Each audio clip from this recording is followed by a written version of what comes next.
भौरी एक Indian drama है। ये उत्तर प्रदेश के किसी गांव की कहानी है जहां किसी लड़की का पैदा होना किसी अभिशाप से कम नहीं है। कहानी दिखलाती है कि जब इस गांव में एक खूबसूरत लड़की ब्याह कराती है तो गांव के मर्द किसी गिद्ध की तरह उस पर नजर गड़ाए बैठे रहते हैं, जैसे उनके लिए वो केवल मांस का नंगा लोथड़ा हो। कैसे गांव के कुछ रसूखदार लोग उसके साथ सोने की हर जुगत भिड़ाते हैं। इसके लिए वे किसी भी नैतिकता की बखियां उधेड़ सकते हैं। लेकिन इससे पहले कि हम इस कहानी को देखें, अगर आपको मेरा काम पसंद आता है तो वीडियो को लाइक, शेयर और चैनल को सब्सक्राइब कर दें। देश के कोने में एक छोटा सा गांव है। इस गांव में ज़्यादातर लोग चौधरी अजमेर सिंह के ईंट भट्टे में मजदूरी का काम किया करते हैं। इसी भट्टे में एक आदमी धनुआ भी काम करता है। 45 साल का है और घर में अकेला रहता है। फिलहाल शादी करने का उसका कोई इरादा नहीं है। उसने ये मान ही लिया था कि वो ताउम्र कुंवारा ही रहेगा, उसे कोई लड़की नहीं मिलेगी। पर गांव के पुजारी ने उसके लिए एक लड़की ढूंढ निकाली। इस लड़की का नाम भौरी है। लगभग 21-22 साल की है। लोगों का कहना है कि वो बड़ी ही मनहूस है। आज तक 3 बार उसकी शादी तय हो चुकी है। एक तो मंडप में ही हार्ट अटैक से मर गया, दूसरा रिश्ता होने के बाद शादी तक भी नहीं जी सका, और तीसरा तो सबसे बदनसीब था, शादी के दिन ही घोड़ी से गिरकर मर गया। धनुआ की शादी में आए 5 लोग कुछ खास हैं। एक चौधरी अजमेर सिंह है जो गांव का अकेला रोजगारदाता है। ज्यादातर ग्रामीण उसी के ईंट भट्टे में मजदूरी करते हैं। इस भट्टे का मैनेजर सोरेन भी अपने आप में खास है। हालांकि वो मजदूरों में से ही एक है, लेकिन अब चौधरी का खास लठैत है, गुंडाई करता है और मजदूरों का शोषण करने में सबसे आगे है। एक आस्तीन का सांप गांव का पंडित भी है जो धर्म के नाम पर कई घिनौने कांड किया करता है। उसका हर कर्मकांड जैसे ग्रामीणों के शोषण के लिए ही बने हों। अगर वो लोगों से पैसे ना ठग सका तो महिलाओं की आबरू ठग लेता है। गांव में दुकान चलाने वाला लाला भी दूध का धुला नहीं है। वो उधार तो देता है, पर इसकी वसूली के लिए महिलाओं का शरीर नोचने से भी नहीं झिझकता है। लेकिन इन सब में सबसे बढ़कर और दुष्ट गांव का डॉक्टर है। ऐसे डॉक्टर तो भगवान का रूप हरगिज नहीं हो सकते हैं। धनुआ की शादी में चौधरी के 2 छोटे भाई दया और गोपाल भी आए हैं, जो पंडित और अपने बड़े भाई को कोस रहे हैं कि उन्होंने धनुआ की शादी एक जवान और खूबसूरत लड़की से करा दी, पर उनका तो उसे ख्याल ही नहीं है। धनुआ की पतलून में तो कोई हरकत भी नहीं होती है। वो इतनी सुंदर लड़की का क्या करेगा। चौधरी के भाई गांव के छठे हुए बदमाश हैं। गांव में कोई भी ऐसी लड़की नहीं है जिस पर उन्होंने बुरी नजर ना डाली हो। शादी के दिन जब लोग दावत में व्यस्त थे, रात होते ही उन्होंने गांव की एक मानसिक रूप से विक्षिप्त लड़की बसंती को जंगल में ले जाकर उसका रेप कर दिया, और इस डर से कि वो इस बारे में किसी को ना बतला दे, उन्होंने उसे मारकर नदी में फेंक दिया। उन्हें लगा था कि वे हमेशा की तरह बच जाएंगे, लेकिन इस बार बात रेप के साथ मर्डर की भी थी। गांव वालों का मुंह बंद करना मुश्किल था। ऊपर से इंस्पेक्टर की भी चौधरी से नहीं बनती थी। उससे उसकी पुरानी रंजिश मालूम पड़ती है। अगले दिन जब चौधरी ने अपने दोनों भाइयों के कुकृत के पश्चाताप के लिए उन्हें मंदिर ले गया, थाने के इंस्पेक्टर ने उन्हें मंदिर में ही धर दबोचा, और जब चौधरी ने अकड़ दिखलाई तो उसने दोनों भाइयों के सामने ही जोर का झापड़ चौधरी के गालों पर धर दिया। इसके बाद इंस्पेक्टर ने यह साफ साफ कह दिया कि अगर चौधरी तुम्हारी औकात है तो अपने भाइयों की जमानत करा के दिखाए। हालांकि तब इंस्पेक्टर के पास उनके खिलाफ कोई सबूत नहीं थे, लेकिन उसे पता था कि डीएनए की जांच में सब कुछ साफ हो जाएगा। बाद में इंस्पेक्टर ने उन दोनों को थाने में इतना कूटा कि दोनों ने सारी कहानी बक डाली। तब चौधरी ने शहर के वकील से जमानत के लिए सलाह ली, तो वकील ने उसे बतलाया कि इंस्पेक्टर ने उनके भाइयों पर ऐसी ऐसी धाराएं लगाई हैं कि जमानत कराना भी मुश्किल है, लेकिन एक काम किया जा सकता है। जज से सेटिंग करके कुछ उपाय निकाला जा सकता है, पर इसमें ज्यादा पैसे लगेंगे। चौधरी के पास फिलहाल पैसे नहीं थे, पर उसे पंडित ने एक आइडिया दिया कि क्यों ना वो भट्टे के मजदूरों की मजदूरी में से पैसे काट लें। पैसे का जुगाड़ आसानी से हो जाएगा। तब भट्टे में करीब 300 मजदूर काम किया करते थे। अगर सारे मजदूरों की आधी मजदूरी काट ली जाए तो जज को रिश्वत देने के पैसे पूरे हो जाएंगे। गांव के मजदूर मजबूरी में काम छोड़ भी नहीं सकते हैं, क्योंकि यहाँ काम करने के लिए कोई दूसरा भट्टा है भी नहीं। और अगर कोई मजदूर विरोध करे तो फिर सोरेन किस बात के लिए है, उसकी गुंडाई कब काम आएगी। मजदूरी आधी होने से सारे मजदूरों का जीना हराम हो गया है। इसमें धनुआ भी एक है। विरोध करने पर उसे उल्टी सीधी बातें सुननी पड़ती है। सोरेन उसे ज्यादा पैसे के लिए अपनी नई नवेली पत्नी को उसके पास भेजने की बात करता है। दूसरी तरफ लाला है जो उधार में सामान देने के बदले भूरी का फायदा उठाना चाहता है, और जब वो चौधरी से मजदूरी के बकाए पैसे मांगता है तो उसे उसकी अश्लील गालियां सुननी पड़ती है। मजदूरी आधी होने से सच में मजदूरों की हालत बड़ी ही खराब है। धनवा ही अकेला नहीं है।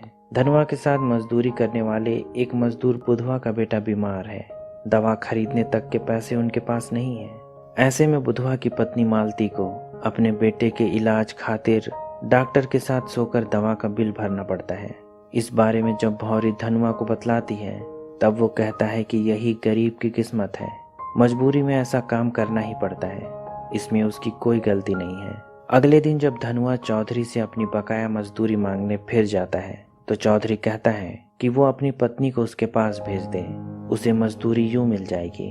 तब धनवा भी पलट कर उससे कहता है कि वो अपनी 7 दिन की मजदूरी छोड़ने के लिए तैयार है, क्यों ना वो अपनी पत्नी को उसके पास भेज दे। इस बात से चौधरी इतना बौखला जाता है कि सोरेन और अपने लठैतों से उसे बुरी तरह पिटवाता है। हालांकि पिटाई से धनवा की जान तो नहीं गई, लेकिन उसकी हालत खराब है। डॉक्टर ने उसकी मरहम पट्टी कर दी, लेकिन जांच के नाम पर बड़ा बिल थमा दिया।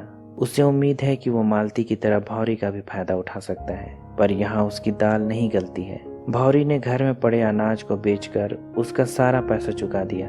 लोग कहते हैं कि भौरी मनहूस है, इसलिए धनवा की यह हालत हुई है। कोई भी जो उससे रिश्ता रखता है उस पर अकाल मृत्यु के बादल मंडराने लगते हैं। भौरी को भी ये बात अब सच लगने लगी है, इसलिए वो एक दिन मंदिर जाती है ताकि पंडित से इसका कोई उपाय पूछ सके। तब पंडित उसे एक विधि बतलाता है जिसे पूरा करने के लिए उसे अकेले रात को मंदिर आना होगा। तपस्या कठिन है, वो पहले जान ले। उसे केवल एक वस्त्र पहनकर उसके पास आना होगा। जब भूरी इस विधि के बारे में अपने पति धनवा को बतलाती है तब वो कहता है कि बीमारी अगर पूजा करने से ठीक हो जाती तो डॉक्टर के बजाय पुजारी इलाज किया करते। वो जानता है कि पुजारी के मन में क्या चल रहा है, इसलिए कहता है कि वो अपने आप ठीक हो जाएगा। उसे किसी ढकोसले में पड़ने की जरूरत नहीं है। उस रात पुजारी काफी देर तक भौरी का इंतजार करता है, पर वो मंदिर नहीं आती है। इस बात पर लाला पंडित का बड़ा मजाक बनाता है, पर सोरेन कहता है कि उसने धनवा को काम से इसलिए निकाला था कि वो मजबूर होकर अपनी पत्नी को उसके पास भेज दे। लेकिन लाला, तुमने उसका अनाज खरीद कर उसे पैसे दे दिए, उसने डॉक्टर का बिल भी भर दिया और पुजारी के पास भी नहीं आया। सारे किए कराए पर उसने पानी फेर दिया है। पर लाला कहता है कि गलती उसकी नहीं है, गलती डॉक्टर की है। अगर वो धनवा का इलाज करने के बजाय उसे कोई ऐसी दवा दे देता जिससे कि उसकी मौत हो जाती तो वे आज भौरी के साथ मौज कर रहे होते। तब डॉक्टर कहता है कि उसके पास एक उपाय है, बस देखते जाओ वो क्या करता है। अगले दिन डॉक्टर चौधरी की मदद से पंचायत बुलाता है और पूरे गांव के सामने ये घोषणा करता है कि गांव में एक आफत आने वाली है, एक महामारी फैलने वाली है। उसके हाथ में एक मेडिकल रिपोर्ट है। डॉक्टर कहता है कि यह मेडिकल रिपोर्ट धनवा की है, उसे एड्स नाम की बीमारी है। गांव वालों को कुछ समझ में नहीं आ रहा है कि ये कौन सी बीमारी है, पर सुनने में खतरनाक मालूम पड़ती है। उन्हें कोई आइडिया नहीं है कि ये कैसे फैलती है और इसका कारण क्या है। हालांकि ये रिपोर्ट कितनी सच है ये डॉक्टर ही जानता है। डॉक्टर और चौधरी कहते हैं कि धनवा को गांव से बाहर निकालना होगा, नहीं तो संक्रमण से सभी मारे जाएंगे, पूरा गांव शमशान बन जाएगा। ये गांव अनपढ़ और जाहिलों से भरा है। गांव के सभी लोग धनवा से नाता तोड़ देते हैं और उसे आउटकास्ट कर दिया जाता है। बेचारे धनवा को गांव के बाहर एक झोपड़ी बनाकर रहना पड़ता है। धनवा ने अपने साथ भौरी तक को नहीं रखा, उसने उसे भी खुद से दूर कर दिया, कहीं ये बीमारी उसे भी ना लांग जाए। वैसे भी उसे तेज खांसी है। गांव के बाहर रहते हुए धनवा कोई काम भी नहीं कर सकता है, पर जिंदा रहने के लिए खाना तो पड़ेगा ही, इसलिए अब ईंट भट्टे में भौरी को काम करना पड़ता है। लेकिन यहाँ उसके शरीर पर गिद्ध की तरह हौसियों की नजर गड़ी हुई है, बदन का एक हिस्सा भी किसी तरह दिख जाए। एक दिन मुंबई से एक लड़का मजदूरों पर डॉक्यूमेंट्री शूट करने आता है। वो गांव के मजदूरों की स्थिति पर एक डॉक्यूमेंट्री बना रहा है। गांव की एक महिला उस लड़के के लिए खाना बनाने और उसके घर की साफ सफाई का काम भौरी को दिला देती है, क्योंकि गांव के गिद्धों की वजह से उसका भट्टे में काम करना मुश्किल हो चुका था। मुंबई से आया लड़का जवान था और उसकी देखरेख करते करते भूरी के मन में उसके लिए चाहत बढ़ चली थी। जब उस लड़के की शूटिंग पूरी हो जाती है, जाने से पहले तेज बारिश हो रही है। उसे उसके घर तक छोड़ने के क्रम में वे दोनों बहक जाते हैं और रास्ते में ही एक दूसरे से प्यार करते हैं। उन्हें लगा था कि रात के अंधेरे में उन्हें प्यार करते किसी ने नहीं देखा होगा, लेकिन भट्टे के मैनेजर सोरेन का एक लड़का उन्हें एक दूसरे के साथ लिपटते हुए देख लेता है। उसी रात वो इस बारे में गांव के उन 5 दुष्टों को बतला देता है। 5 इस बात से इतने बौखलाए हुए हैं कि भौरी ने उनके बजाय उस शहरी लौंडे को चुन लिया, इसलिए अगले दिन वे पूरे गांव के सामने उस लड़के की बुरी तरह पिटाई करवाते हैं और गांव की नाक कटवाने के आरोप में भौरी पर पंचायत बैठाते हैं। इस पूरे तमाशे के बाद तो धनुआ ने भी भौरी से रिश्ता तोड़ लिया, क्योंकि उसने उसे धोखा दिया है, उसने अडल्टरी की है। अब इस गांव में भौरी का जीना मुश्किल हो गया है। ना तो उसके पास कोई काम है और ना ही अपने पति धनुआ का सहारा। वो पूरे गांव में अकेली अबला है। कुछ दिनों तक गांव में अकेले कष्ट झेलने के बाद वो तय करती है कि अब वो वही करेगी जो गांव के लोग उससे चाहते हैं। उसने चौधरी और उसके सारे चमचों को ये संदेश भिजवा दिया कि वो उनके साथ सोने के लिए तैयार है, पर इसके लिए वो दूसरी लड़कियों के मुकाबले 7 गुने अधिक रकम लेगी।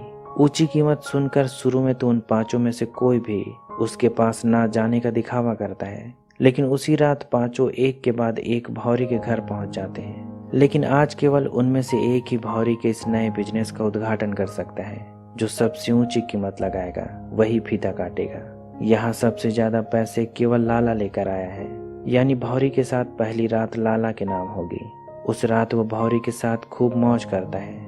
गांव में सभी भौरी के दीवाने थे, इसलिए जब लोगों को पता चला कि भौरी ने प्रोस्टिट्यूशन शुरू कर दिया है, वे 7 गुना अधिक पैसे में भी उसके साथ सोने के लिए जुगत भिड़ाने लगे।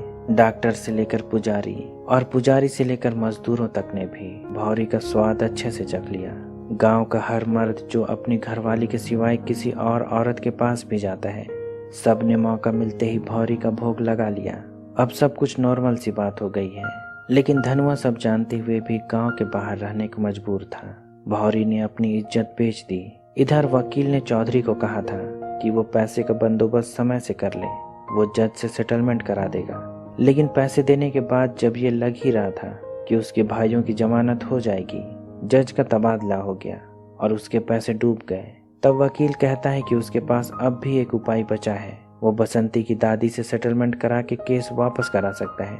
पर जब चौधरी उसकी दादी के पास जाता है, तब वो बतलाती है कि जिस लड़की का उसके भाइयों ने रेप करके हत्या कर दी, वो उसकी खुद की औलाद थी। बसंती चौधरी की बेटी थी। बुढ़िया की बहू जब जिंदा थी, उसके साथ चौधरी के अवैध संबंध थे, उसी से वो गर्भवती हुई थी। जब चौधरी को ये बात पता चलती है कि बसंती उसकी खुद की बेटी थी, वो अंदर से जैसे मर जाता है। उसने एक संतान की आस में जवानी निकाल दी थी। बसंती भले ही दिमागी तौर पर बीमार थी, पर आखिरकार उसकी ही बेटी थी। इस सच्चाई के बाद वो बड़ा ही गुमसुम रहने लगा था। वो किसी से कुछ भी बात नहीं करता, हर वक्त कुछ न कुछ सोचता रहता। एक दिन दिमागी तनाव से उसकी मौत हो गई। किसी को ये बात समझ में नहीं आई कि चौधरी को अचानक क्या हो गया था, लेकिन उसके मरने के बाद भी गांव में वही सब बदस्तूर जारी है जो चौधरी ने अपने जीते जी पीछे छोड़ा था। डॉक्टर की बेटी कुछ दिनों से बीमार है। अलग अलग तरह की दवाई ट्राई करने के बाद भी उसकी बीमारी बढ़ती ही जा रही है। हमेशा बुखार रहता है। जब वो उसका ब्लड सैंपल शहर भेजता है तो उसे एक बुरी खबर मिलती है, उसकी बेटी को एड्स है। ऐसा कैसे हो सकता है? वो अपनी बेटी को मारता पीटता है और पूछता है कि उसने किसके साथ मुंह काला किया है। तब वो बतलाती है कि क्लिनिक में उसके असिस्टेंट मन्नू से उसका अफेयर था। जब डॉक्टर असिस्टेंट की कुटाई करता है कि वो और किस किस के साथ सोता आया है, तब वो बतलाता है कि वो भौरी के पास जाया करता था, यानी उसे ये बीमारी भौरी से मिली है। मन्नू के मुंह से भौरी का नाम सुनते ही डॉक्टर के चेहरे से रंगत उड़ जाती है, क्योंकि उसने भी भौरी के साथ कई बार मौज किया है। इसका मतलब है कि गांव के दूसरे मर्द भी लाला, पंडित, सोरेन और हर वो आदमी जो भौरी के साथ सो चुका है, इस बीमारी की चपेट में है। डॉक्टर जानता है कि एड्स का इलाज नहीं हो सकता है।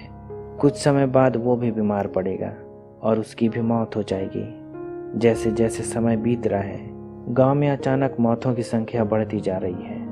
जब मीडिया में यह बात आती है कि गांव में कोई महामारी फैली है, सबों के खून की जांच की जाती है। 600 की आबादी में 150 लोगों को एड्स हो चुका है। इसमें औरत और मर्द सभी शामिल हैं। जब गांव वालों को पता चलता है कि उन्हें एड्स है, जो शर्तिया तौर पर जान ले लेती है, वे इसके लिए धनुआ को दोषी मानते हैं, क्योंकि डॉक्टर ने पहली बार इस बीमारी का नाम तब लिया था जब कुछ साल पहले धनुआ बीमार पड़ा था। जब गांव वाले मारते पीटते धनुआ को वापस गांव में लाते हैं और उसका खून जांच किया जाता है, पता चलता है कि उसे ये बीमारी है ही नहीं। वो रिपोर्ट फर्जी थी जो उस समय डॉक्टर ने पंचायत के सामने दिखाई थी। असल में भौरी को ये बीमारी धनुआ से नहीं बल्कि उस लड़के से हुई थी जो बम्बई से डॉक्यूमेंट्री शूट करने आया था। इसके बाद भौरी से पूरे गांव में फैल गई। जब गांव में पता चलता है कि डॉक्टर ने पंचायत में झूठ कहा था कि धनुआ को एड्स है, गांव वालों का गुस्सा डॉक्टर और उसके दोस्तों पर टूट पड़ता है जो तब गांव वालों को बहका रहे थे। तब पूरा गांव उन पर भेड़ियों की तरह टूट पड़ता है। आज वे लकड़बग्घों का शिकार कर रहे हैं। पुलिस ने भी गांव वालों को छूट दे दी है। उन्होंने मार मार कर डॉक्टर, लाला, पंडित और सोरेन की हत्या कर दी। लेकिन दूसरी तरफ जब धनुआ को पता चलता है कि भौरी भी बीमार है, वो उसे देखने उसके पास जाता है, लेकिन तब तक उसकी भी मौत हो चुकी है। वो भौरी से नाराज तो था पर अब उसे पूरे सम्मान और प्यार के साथ अंतिम विदाई देता है। ये पूरी कहानी कर्मा के बारे में है। इससे कोई कभी नहीं बच पाया। जो जैसा बोता है वैसा ही काटता है। भले थोड़े समय के लिए लगता है कि दुष्ट जीत रहा है, पर उसका भी अंत होता है, वो भी बुरी मौत मरता है। इसी सीख के साथ ये कहानी खत्म हो जाती है। उम्मीद करता हूँ कि आपको मेरा काम पसंद आया होगा। अगर ऐसा है तो वीडियो को लाइक, शेयर और चैनल को सब्सक्राइब कर दें। अभी तक बने रहने के लिए शुक्रिया।